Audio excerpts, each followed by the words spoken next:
है ना, अच्छे से पढ़ाई करना, टेंशन नहीं लेना, ठीक है। अभी एग्जामिनेशन के लिए जो है ना, कितना टाइम है, कितना टाइम एग्जामिनेशन के लिए है, खुद ही बोलो।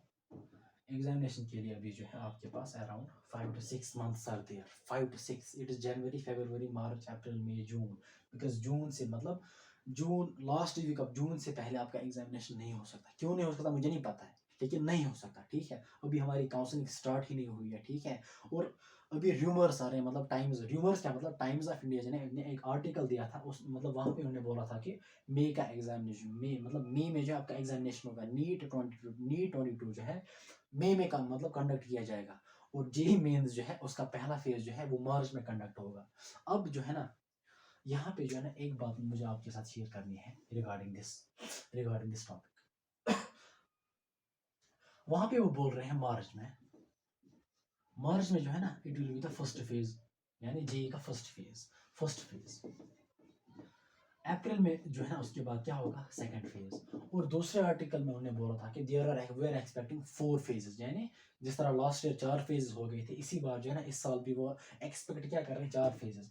अब आप मुझे बोलो, अगर अप्रैल में जो है सेकंड फेज होगा और वो कह रहे हैं कि मई में जो है नीट होगा, पागल, नीट में मतलब मई एग्जामिनेशन मतलब मई में आपका नीट होगा, तो जो 2 फेज जो है ना, आप मुझे बोलो थर्ड फेज और फोर्थ फेज वो कब होंगे, नीट के बाद होंगे।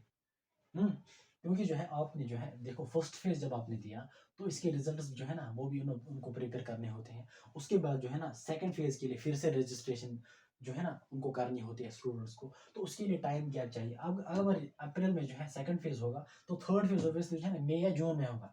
उसके बाद जो है ना अगर काउंसलिंग की बात करेंगे, this is from the JEE point of view, अगर हम बात करेंगे काउंसलिंग की, हमारी क्लास जो है ना लास्ट ईयर वो जो है ना फेब से स्टार्ट हो गई थी जीएमसी में, ठीक है। फेब से स्टार्ट हो गई थी फरवरी।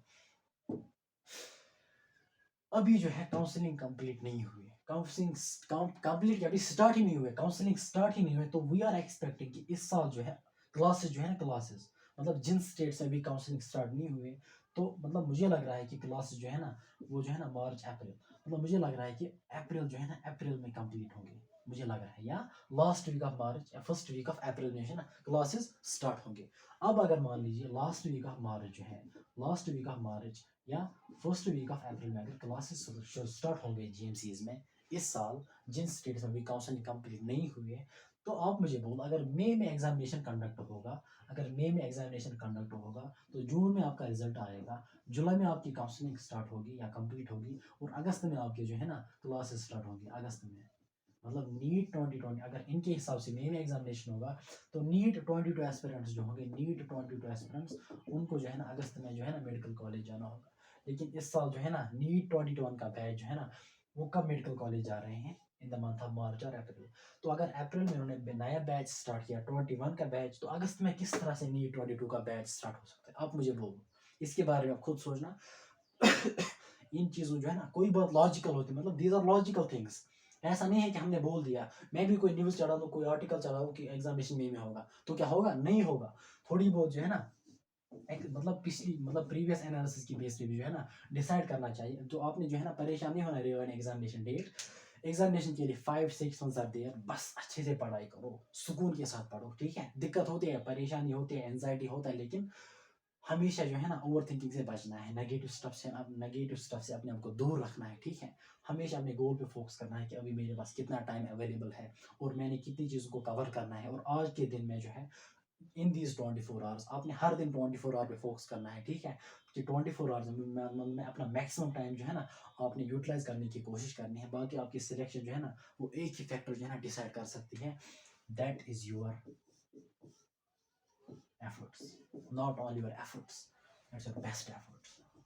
बेस्ट एफर्ट्स का मतलब होता है कि आपने जो है मैक्सिमम टाइम जो है from quantity point of view, maximum time maximum time आपने यूटिलाइज करना है from quantity point of view.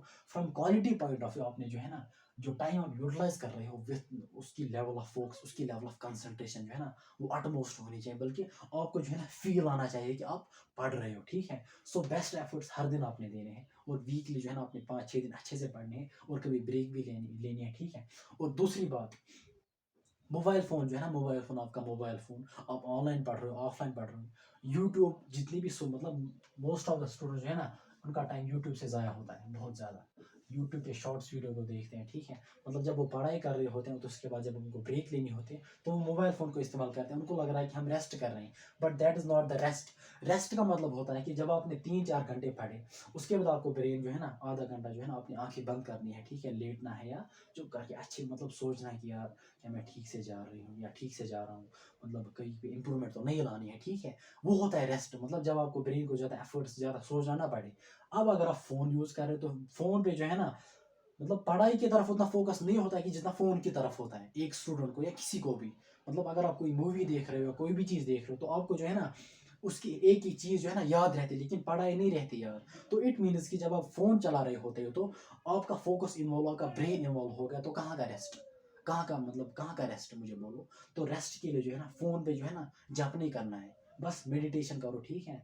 थोड़ा बहुत सोचो अपने गोल के बारे में, अपने जो है ना अपने रीजंस के बारे में सोचो कि मैं क्यों पढ़ रहा हूँ, मैं क्यों पढ़ रही हूँ, क्या मेरी सिलेक्शन होगी इस बार, क्या मैं अपने बेस्ट एफर्ट्स दे रही हूँ या दे रहा हूँ, ठीक है। दीज आर द फैक्टर्स जो आपकी सिलेक्शन को डिसाइड करेंगे। बाकी टाइम वेस्ट नहीं करना है, ठीक है। टाइम वेस्ट करो तो आपको जो है ना इन द एंड रिग्रेट के सिवा कुछ हासिल नहीं होगा, ठीक है। So be careful about the wastage of time, और हर दिन अपना बेस्ट एफर्ट देने की कोशिश करो। लॉन्ग और स्टडी को मतलब लॉन्ग और स्टडी नहीं करनी है, मतलब 4 घंटे एट अ स्ट्रेच, 5 घंटे at a stretch, no no no. Long और स्टडी जो है ना उसमें इंसान जो है ना फोकस्ड नहीं रह पाता है, बल्कि क्या करना है मैक्सिमम जो है ना मैक्सिमम मतलब एक रेंज होता है, मतलब मेरे लिए एक रेंज था from 45 minutes to 1 and 30 minutes, एक मतलब ये मेरा रेंज था, मतलब 30 मतलब 90 मिनट से ज़्यादा जो है ना मैं सब्जेक्ट को नहीं पढ़ पाता, मैं अपना सब्जेक्ट चेंज करता था और मैं रेस्ट करता था, ठीक है। तो उसके बाद क्या होता था, जब आप सब्जेक्ट चेंज करते हो या आप ब्रेक लेते हो तो आप जो है ना फिर से रिफ्रेश होते हो। लेकिन जब आप एट ए स्ट्रेच एक सब्जेक्ट को 4 घंटे पढ़ते हो ना तो आप बिल्कुल एग्जॉस्ट होते हो, और दूसरे सब्जेक्ट के लिए जो ना आपके आपके लिए मतलब वो जो है ना वो एनर्जी आपको मतलब आप फील नहीं करते हो, आपकी मतलब वो मूड नहीं रहता है, फिर जो है ना वो पैशन नहीं रहता है जो नेक्स्ट इंटरवल होता है। तो क्या करना चाहिए, लॉन्ग और स्टडी नहीं करनी चाहिए, ठीक है। बाकी जो आपकी टिडबिट्स चाहिए इंशाल्लाह वो मैं साथ साथ बोला करूँगा। तो नेक्स्ट लेक्चर तक के लिए ठीक से रहना, अच्छे से पढ़ाई करना। अल्लाह हाफिज़।